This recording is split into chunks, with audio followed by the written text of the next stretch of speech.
अगर आप भी चाहते हैं राणा प्रताप ऑफिशियल के सारे ऑडियो वीडियो आप तक पहुंचे, तो हमारे चैनल को सब्सक्राइब करें और बेल आइकन जरूर दबाएं। धन्यवाद। बोला बोला डमरू वाले बाबा की। गंजा के दुकान, गंजा के दुकान, बाजार गंजा के दुकान, देवघर में ले भाड़ा पर मकान रे, वही में रखब सबे सामान रे। देवघर में ले भाड़ा पर मकान रे, वही में रखब सबे सामान रे। आबी गेले यार देखे सवन, आबी गेले यार देखे सवन। देवघर में खोलबै गंजा के दुकान, सबे कमरिया पीते सुबास।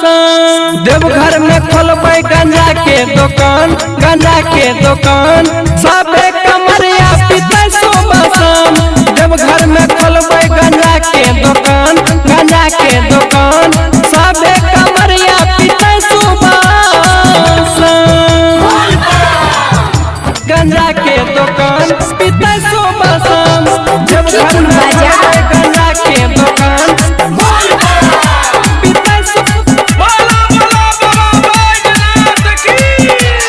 गंजा के साथ में बेचबै भांग के हम गोला, साथ में चिलम भी बेचबै, दया देते बाबा भोला।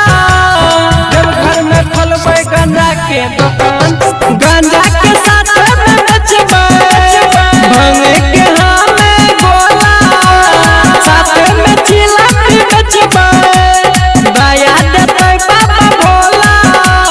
भोले बाबा के छे महिमा महान, भोले बाबा के छे महिमा महान। देवघर में खोलबै गंजा के दुकान, सबे कमरिया पीते सुबास। देवघर में खोलबै गंजा के दुकान, गंजा के दुकान, सबे कमरिया पीते सुबास। देवघर में खोलबै गंजा के दुकान, गंजा के दुकान, सबे कमरिया पीते सुबास। गंजा के दुकान पीते सुबास, गंजा के दुकान पीते सुबास। देवघर में खोलबै गंजा के दुकान, पीते सुबास। कहै छै मुनमुन बिहारी, भीड़ लागै छै भारी, सुदीप सनम भी जैतै अब की बाबा के दुआरी। देवघर में खोलबै गंजा के दुकान, कहै छै मुनमुन बिहारी, भीड़ लागै छै भारी, सुदीप सनम भी जैतै अब की बाबा के दुआरी। बाबा देते हमारा पर ध्यान, बाबा देते हमारा पर ध्यान।